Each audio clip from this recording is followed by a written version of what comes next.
नमस्कार मित्रों, 9 अगस्त विश्व आदिवासी दिवस पर सोशलॉजी विद ध्रुव दीक्षित आपका स्वागत करता है। मैं ध्रुवकांत दीक्षित आज आपके साथ बात करूंगा विश्व आदिवासी दिवस पे। आज 9 अगस्त विश्व आदिवासी दिवस मनाया जाता है, वर्ल्ड ट्राइबल डे। सर्वप्रथम यूनाइटेड नेशन की पहल पर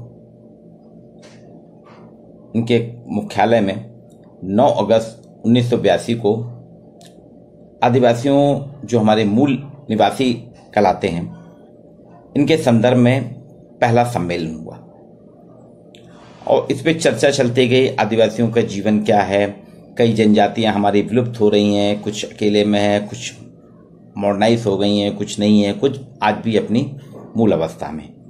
इनको संजोने के लिए, इनके सुरक्षा के लिए, इनके प्रोटेक्शन के लिए, इनमें अवेयरनेस लाने के लिए, इनमें विकसित करने की दृष्टि से चर्चा चल रही थी।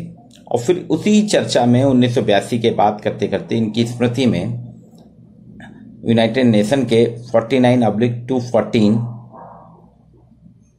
आदेश के तहत, जो कि 23 दिसंबर 1994 को पारित हुआ, इसमें कहा कि 9 अगस्त के दिन, चूंकि पहली बैठक हुई थी, सम्मेलन हुआ था आदिवासियों का हमारा, इसलिए हर साल 9 अगस्त को हम वर्ल्ड आदिवासी दिवस मनाएंगे, वर्ल्ड ट्राइबल डे मनाया जाएगा। ये तो विश्व की बात हुई, लेकिन अगर देखा जाए तो भारत, जो कि जनजातियों का देश है, यहाँ पे हमारी जो टोटल आबादी है उसका 9% आदिवासी है। अनुमानतः 10 करोड़ के लगभग जनजाति हैं, जिसमें कई प्रांत तो हमारे जनजाति बहुल कहलाते हैं। मध्य प्रदेश भी उसमें से एक है। तो यहाँ पे जो था कि भारत में 1900 में, आज से 120 साल पहले 9 जनवरी को डोम्बारी पहाड़ पर, झारखंड के डोम्बारी पहाड़ पर बिरसा मुंडा के संघर्ष को मुंडा लोकगीत के रूप में गाया गया था। और वो वहाँ पे हर साल गाया जाता है। 9 जनवरी को मनाते हैं। मुंडा आदिवासी अपने नायक बिरसा मुंडा के संघर्ष को गा के गाते हैं। उनका लोकगीत था, डोम्बारी बुरु चेतन रे ओकाय डुमंग रुतना को सुन सुन तना।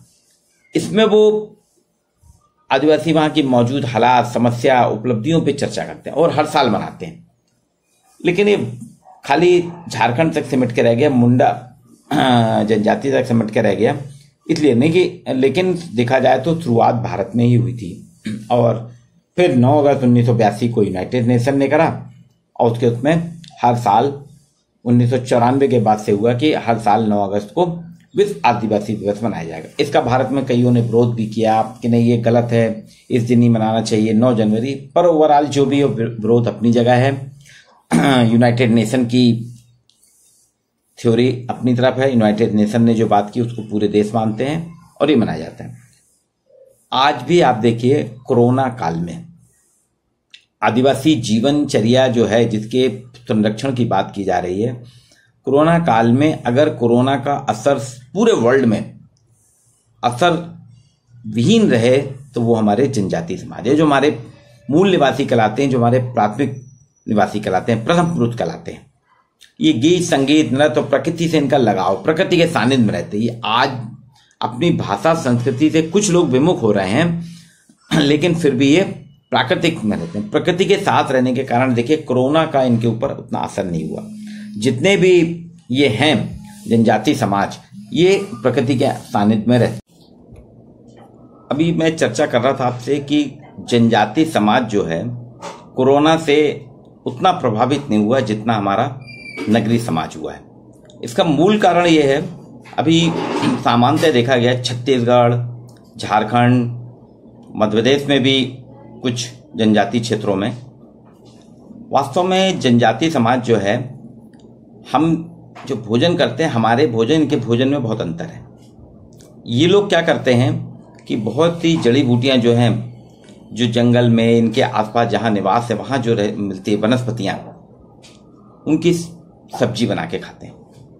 इनके उसमें मसाले का उपयोग नहीं होता, सामान्यतः उसको उबाल लेते हैं और खाते हैं। वो कहीं ना कहीं इनको ऊर्जा प्रदान करती है, इनकी इम्यूनिटी को बढ़ाती है। एक अनुमानतः झारखंड में सामान्यतः जितने भी आदिवासी हैं जो रहते हैं अपने जीवन यापन कर रहे हैं, वो 52 प्रकार की सब्जियों का प्रयोग करते हैं जो उनके क्षेत्र में आसपास उपलब्ध रहती है। स्थानीय उपलब्धता के आधार पर उनका उपयोग करते हैं। और ये इसी तरह से छत्तीसगढ़ में भी तो इनका जो है, और इनमें देखिए जो आज बात चल रही है फिजिकल डिस्टेंसिंग, सोशल डिस्टेंसिंग, ये वैसे भी सोशल डिस्टेंसिंग से इनके घर देखेंगे ये बिखरे हुए रहते हैं। इनको हम कहते हैं बिखरे हुए हैं, स्कल्टर हैं, लेकिन ये दूर दूर रहते हैं इनके। और ये मौज मस्ती में सिर्फ नृत्य में ये लोग सामूहिकता के साथ रहते हैं, बाकी इनमें अपने आप एक दूरी रहती है। तो उसका असर देखिए कोरोना पे इनके ऊपर, और उन्होंने उसको फॉलो किया। हम लोग उल्लंघन कर रहे हैं, इनके पास मास्क नहीं है, इनने महुए के पत्ते, सागौन के पत्ते, इससे नेचुरल मास्क बनाया और उसमें खर्चा भी नहीं था। पेड़ के पत्ते थोड़े, इनने उसको अपने उसमें थोड़ा रस्सी बांधी, पेड़ की उसे बना के रस्सी, घास की रस्सी बना के बांधी, दूसरे दिन फिर नया बना लिया। तो रोज नया मास्क इन्होंने उपयोग किया, ये कर रहे हैं। और हम आप जो हैं कि वो आर्टिफिशियल मास्क में भी हम डिजाइन देख रहे हैं, इन्होंने डिजाइन नहीं देखी। ये तो जनजाति जो है ये मूल है, इनका जीवन मूल है, ये अपने प्रकृति के साथ जीते हैं, प्रकृति से अलग नहीं।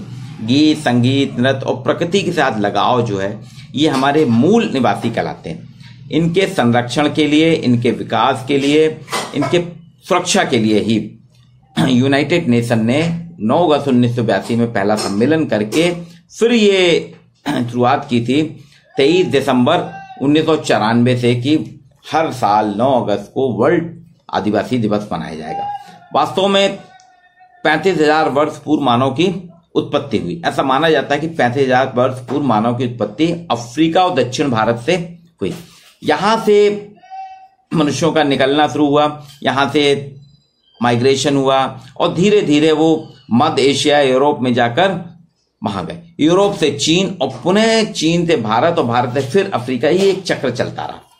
धरती पर ऐसा माना गया कि जो प्रथम जीव है उसकी उत्पत्ति से गोंडवाना लैंड जो है, जिसमें मध्य प्रदेश, आंध्र प्रदेश जो है, ये गोंडवाना लैंड, जिसमें जबलपुर, मंडला, बालाघाट, छिंदवाड़ा, छत्तीसगढ़ का कुछ हिस्सा और महाराष्ट्र का हिस्सा आंध्र प्रदेश, ये आता है ये गोंडवाना लैंड। इसकी प्रतापी महारानी रानी दुर्गावती जिनके नाम से जाना जाता है। इसमें माना जाता है कि प्रथम जीव की उत्पत्ति गोंडवाना लैंड में हुई थी, जिसे जेनेटिक साइंस में तब पेंजिया कहते थे। जीवन का विकास जो है सर्वप्रथम भारतीय दक्षिण प्रायद्वीप में नर्मदा नदी के तट पर हुआ था।